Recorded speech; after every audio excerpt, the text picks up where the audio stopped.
Nigeria's presidential elections have been set for the 22nd of January next year, and yet already in this country, things politically are beginning to heat up to dangerous levels. But why does this country in this corner of Africa, with elections many months away, actually matter to the international community? Well, first of all, Nigeria in West Africa is the most populous country in Africa.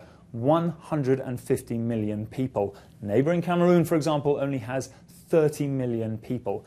And then there's this region here, the Niger Delta, which is the 5th largest exporter of oil to the US.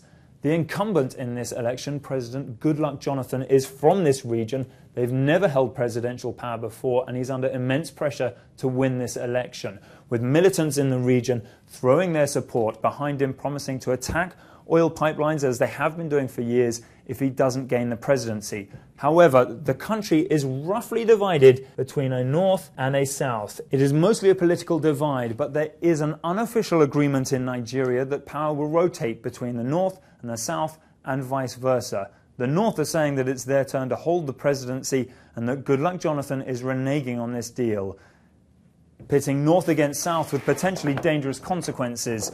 But the prize is here, the capital Abuja, where all the oil money and oil contracts are filtered through. To give you an example of the sort of money we're talking about here, 4 years ago, Nigeria had approximately $20 billion in its excess crude account. That money has largely disappeared, and the budgets are extremely untransparent.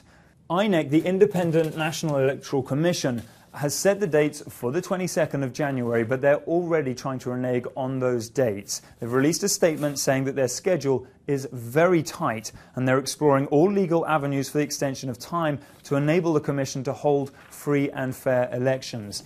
They have a massive budget of about $500 million, but by all accounts they have not even ordered the electronic voters' machines yet. The potential for Nigeria, if they get this election right, is massive, unlocking Nigeria's economic potential to rival Brazil, India, perhaps China as an economic powerhouse. The potential for disaster is equally as big. If these elections are as violent, corrupt and illegitimate as the last elections, the violence could spiral out of control and, in a worst-case scenario, displace many of these 150 million people, affecting the oil output and affecting the rest of West Africa. Christian Purefoy, CNN, Lagos, Nigeria.